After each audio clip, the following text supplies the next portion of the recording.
Hey there, folks, I got a new knife for you. If you follow me on Instagram, you saw me post this beast that I just received today, and I had a few people DM me asking me to do a vid on it. I'm just gonna do an overview. I just got it today in this snowstorm, but I just wanted to do a quick overview for you guys on this knife. This is the Krokar by Custom Knife Factory, designed by Alexei Konogin. I hope I'm pronouncing his name right. So I saw this come up on Custom Knife Factory not too long ago, maybe like a week or two ago, and I ordered it. They had this in this version, the titanium, and they also had it in the marbled carbon fiber. Now it does have, I'm just gonna go over what I know. It's got a Zerk pocket clip. It does have a tail lock, and don't ask me how that works. I haven't researched it. I just know it's a tail lock. The tail lock, this material, I believe, is zirconium as well.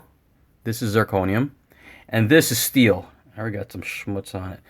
This is steel. This is not titanium. I reached out to Mike Collagen, and I asked him if this was titanium, but he didn't get back to me.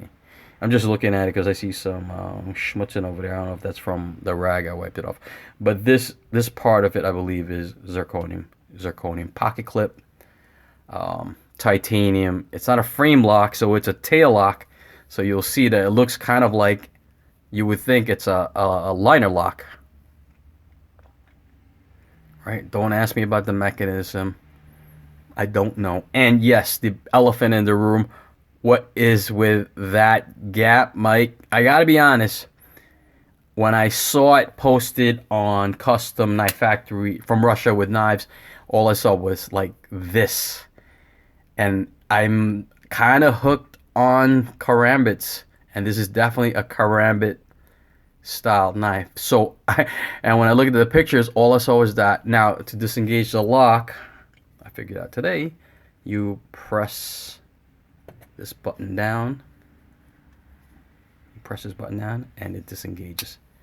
It comes down. Now, so when after I ordered it, I did a little more research online and I realized there was a gap in the middle. I was like, yes, I know a lot of you are not going to like that. Yes.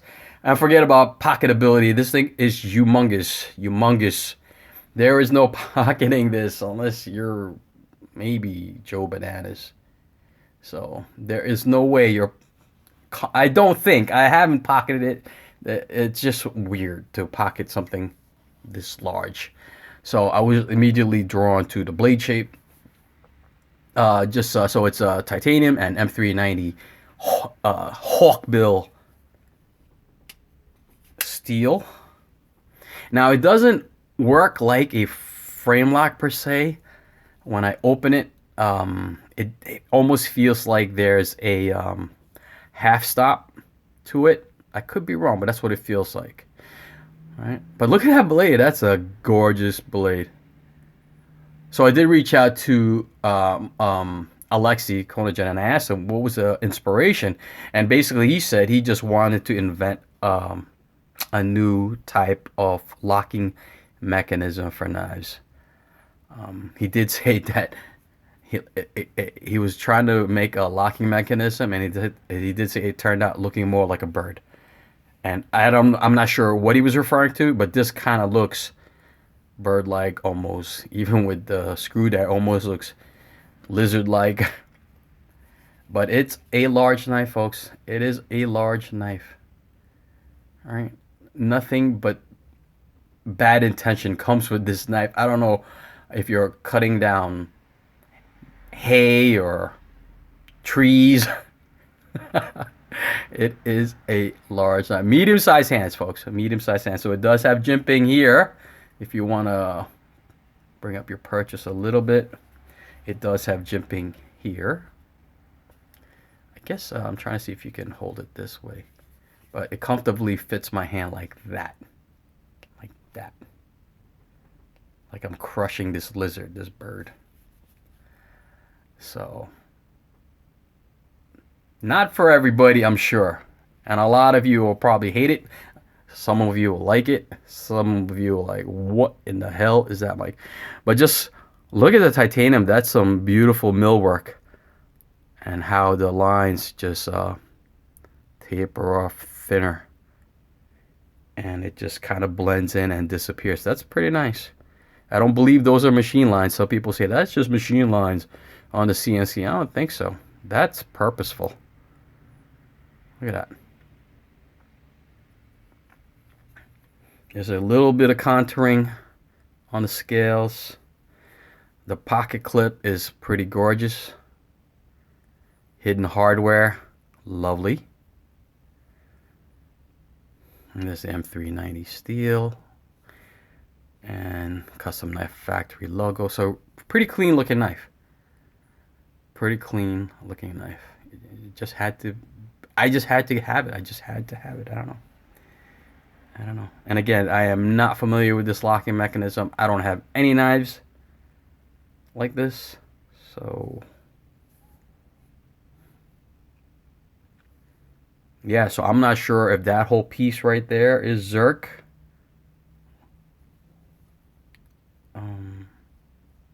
I guess, yeah, it could be. It looks like it's, because if I believe this is the Zerk right here, it definitely continues all the way inside into that piece. That big, that's a pretty sizable chunk of Zerk. If that's Zerk, all that inside is Zerk. And that's all part of the locking mechanism. Once again, so you depress right here. And it is on bearings. So it is, when you hold it down, it will shut. I just can't figure out how to do it because, again, I just got it today. So I don't know how to disengage the lock other than this way. And if I do it this way, right, eventually this will fold onto my fingers. So I don't know how to do that without chopping off my fingers. I'll play with it a little bit more. I'm sorry if I don't have enough experience with it. Maybe some of you guys can chime in. I don't know. I still don't know. So part of typical of Custom Knife Factory is a beautiful pouch. In the pouch you get a rag, a wiping cloth from Russia with knives, a stamp in case I decide I want to send it back. I don't know. Born on date card with all the information you need, signed by, I can only imagine it's signed by Mike. Chocolate bar. And I'm gonna say this feels pretty light. I didn't take it out of the bag yet, but it feels like a titanium pocket clip. Nice extra titanium pocket clip. Not extra, a titanium pocket clip. And then some gear, some hardware. For the bearings, for the pivots, for the screws, for the thumb stud. Pretty complete package there by Custom Knife Factory. Alright folks, just a quick overview. I'll play with it a little bit more. This gap kind of, it's just, I guess they could have, maybe they could redesign it. Maybe this curve should have been, I don't know. But I guess they're trying to go for that, again, that karambit look, right? It wouldn't look good if this was folding that way, though. It would just look retarded. So I guess they wanted to get this boomerang karambit style look. All right, guys, I am off to see. I'm looking for to disengage it. I am off to Daytona tomorrow. I will upload this today. If anybody's from Daytona, I'm going to the races. Hit me up. Maybe we'll do lunch. All right, guys. Peace.